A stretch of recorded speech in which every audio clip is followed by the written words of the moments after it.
Assalamualaikum warahmatullahi wabarakatuh. Perkenalkan, nama saya Wulan Fitri Haryani dari kelas 5D. Di sini saya akan mereview artikel jurnal tentang using rubrics as an instructional tool in EFL Wording Courses. Dalam review artikel jurnal ini ada 4 pertanyaan utama. Yang pertama, tujuan penelitian. Penelitian ini menyelidiki pengaruh penggunaan rubrik sebagai alat instruksional terhadap kinerja menulis siswa dalam bahasa Inggris sebagai bahasa asing. Tujuan utamanya adalah untuk membebaskan siswa dari persepsi sempit tentang menulis yang hanya berdasarkan pada pengertian tata bahasa yang benar, yang sangat terasa dalam penulisan EFL. Penelitian ini bertujuan untuk menyelidiki pertanyaan penelitian sebagai berikut. Yang pertama, apakah integrasi rubrik ke dalam kursus menulis sebagai alat instruksional memiliki pengaruh terhadap kinerja menulis siswa? Yang kedua, bisakah siswa dibebaskan dari persepsi sempit tentang menulis berdasarkan pengertian tata bahasa yang benar? Dan yang ketiga, apakah rubrik berpotensi bagi guru untuk membuat kursus menulis mereka lebih produktif struktur artikel? Pertanyaan kedua yaitu tentang data collection and data analysis. Sebelum saya menjelaskan data collection dan data analysisnya, saya akan menjelaskan rubriknya terlebih dahulu. Sebuah versi rubrik yang diadaptasi yaitu profil komposisi ESL yang aslinya dikembangkan oleh Jacobs dan teman-temannya pada tahun 1981. Profil ini digunakan untuk penelitian ini. Sebagai alat yang sesuai untuk genre tulisan apapun, Profil menjelaskan 5 komponen utama tulisan. Yang pertama, ada konten, organisasi, kosakata, penggunaan bahasa, dan mekanika, yang disajikan dalam 4 tingkat kinerja dengan deskripsi mendetail tentang konsep-konsep pada skala skor 100 poin maksimum.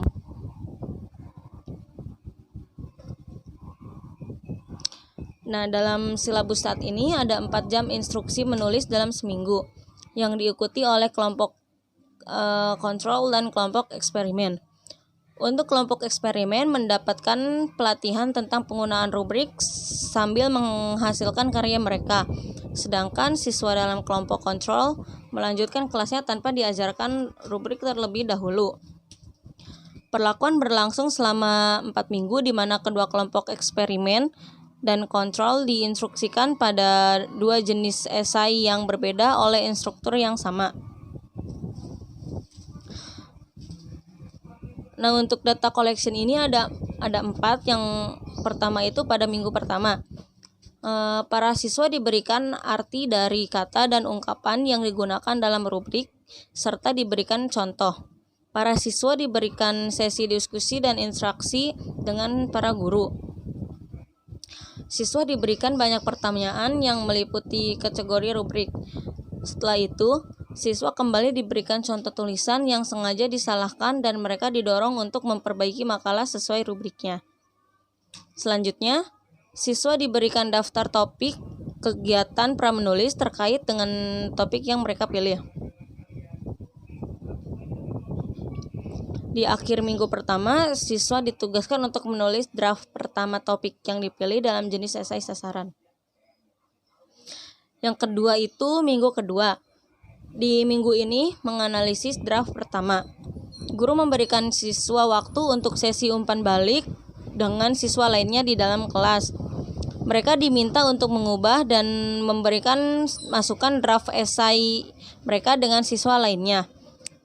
Khususnya, mereka diminta untuk menyatakan satu sama lain tentang bagian mana yang mereka sukai dan bagian mana yang menurutnya lemah dalam penggunaan rubrik. Setelah itu, guru akan memberikan umpan balik pada hasil draft esai pertama mereka. Pada akhir minggu kedua ini, siswa merevisi draft mereka yang telah diberikan umpan balik dan selanjutnya ditugaskan untuk menulis draft terakhir mereka. Yang ketiga, minggu ketiga. Pada minggu ketiga ini, jenis esai di silabus adalah esai bandingkan dan kontras. Siswa diminta untuk menunjukkan kriteria yang diidentifikasi oleh rubrik dalam sampel. Kemudian, siswa diberikan sampel esai pembanding dan kontras yang ditulis oleh siswa. Ini adalah model yang tidak sempurna.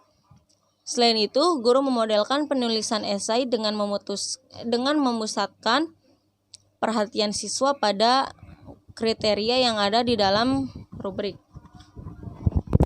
Setelah itu, siswa diminta untuk menganalisis dan menilai sampel lain dan kemudian siswa menjelaskan penilaian mereka. Di akhir kelas pertama, siswa ditugaskan untuk menulis draft pertama jenis esai bandingkan dan kontras. Sekali lagi, siswa diminta untuk menganalisis dan menilai draft teman mereka sesuai dengan rubrik. Rekan mereka mendengarkan pembenaran untuk skor dan saran yang mereka miliki. Dan pada minggu terakhir, yaitu minggu keempat, pada minggu keempat ini, jenis karangan menurut silabusnya adalah karangan sebab dan akibat. Siswa dalam kelompok eksperimen dan kelompok kontrol mengikuti ujian pada esai perbandingan dan kontras seperti yang diinstruksikan oleh guru yang sama. Kertas ujian dinilai oleh 3 guru berpengalaman yang berbeda. Mereka ditanya apakah menurut mereka penggunaan rubrik bermanfaat untuk proses pembelajaran mereka atau tidak. Bergantung pada komentar siswa selama introspeksi, setiap perbedaan antara kelompok eksperimen dan kelompok kontrol dalam hal keterampilan menulis mereka dikaitkan dengan integrasi rubrik karena fitur lainnya seperti kemampuan bahasa, instruksi tentang jenis esai, dan waktu yang tetap sama. Di akhir perlakuan, kedua kelompok menyerahkan makalah perbandingan kontras dan dievaluasi berdasarkan rubrik yang sama. Setelah dievaluasi, 10 siswa dari kelompok eksperimen dan mengajukan diri sesuai keinginan mereka dan diwawancarai secara individu untuk mengukur perubahan perkembangan siswa dalam kinerja menulis mereka sehubungan dengan komponen seperti konten, organisasi, kosakata, penggunaan bahasa, dan mekanisme yang diidentifikasi dalam rubrik. Nah, untuk data analisisnya ini, untuk melihat keterkaitan skor yang diberikan oleh 3 penilai untuk esai perbandingan dan kontras, tes ANOVA digunakan untuk menganalisis penilai untuk kelompok kontrol dan eksperimen secara terpisah. Hasil penelitian menunjukkan bahwa tidak terdapat perbedaan yang signifikan antara kelompok yang diberikan oleh tiga penilai untuk kelompok kontrol. Demikian pula hasil uji ANOVA yang dilakukan antara skor yang diberikan oleh 3 penilai untuk kelompok eksperimen menunjukkan bahwa tidak ada perbedaan yang signifikan antara skor tersebut. Kemudian ada uji T. Uji T digunakan untuk menilai apakah rata-rata dari 2 kelompok secara statistik berbeda satu sama lain. Hasil penelitian menunjukkan bahwa ada perbedaan yang signifikan secara statistik antara 2 kelompok, dalam arti bahwa kelompok eksperimen secara khusus berkinerja lebih baik daripada kelompok kontrol dalam menulis makalah komposisi. Kemudian pertanyaan ketiga yaitu temuan penelitian. Di sini saya akan menjawab pertanyaan penelitian yang ada di dalam penelitian ini. Yang pertama, does the integration of rubrics into the writing course as an instructional tool have any effect on students' writing performance? Jawabannya yaitu, apa yang keluar sebagai keuntungan yang menonjol dari laporan siswa sehubungan dengan kategori organisasi rubrik adalah harus ada paragraf pengantar, pendukung, dan penutup. Ini adalah sesuatu yang sebelumnya mereka hanya memiliki ide yang samar-samar. Tetapi sekarang para siswa ditemukan lebih memperhatikan hubungan keseluruhan ide di dalam dan di antara paragraf tersebut. Integrasi rubrik meningkatkan kesadaran mereka akan fakta bahwa mereka perlu secara logis mengembangkan poin dalam paragraf dan menggunakan semacam urutan. Pertanyaan penelitian yang kedua yaitu, can students be liberated from the narrow perception of writing based on the notion of correct grammar. Jawabannya yaitu ketika membahas penggunaan bahasa, siswa tampaknya mengaitkan penggunaan bahasa dengan pengetahuan tata bahasa. Alih-alih menggunakan kalimat sederhana, siswa cenderung menggunakan kalimat yang lebih rumit sehingga membuat siswa cenderung memperluas penggunaan tata bahasa pada esai mereka. Dan pertanyaan penelitian yang terakhir yaitu, do rubrics have potential for teachers to make their writing course more productive? Article structure.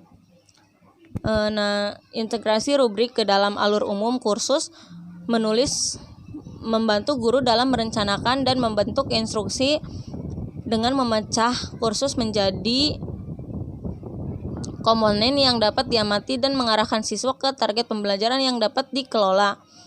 Tujuan akhir menggunakan rubrik sebagai alat instruksional adalah untuk memperdayakan siswa dengan membangkitkan rasa penghargaan atas apa yang membuat tulisan bagus dalam suasana IFL. Ini jelas menunjukkan bahwa rubrik berpotensi bagi guru untuk membuat kursus penulisnya lebih produktif.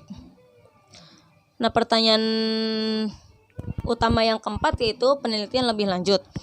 Menurut saya, penggunaan rubrik dalam penelitian ini menjelaskan bahwa setelah diberikan kriteria kualitas yang jelas sebelum menyelesaikan tugas, siswa dapat secara sadar menerapkannya pada pekerjaan mereka dan menjadi semakin mahir dalam keterampilan menulis. Dan tidak ada gap pada artikel jurnal ini. Demikian review jurnal dari saya. Wassalamualaikum warahmatullahi wabarakatuh.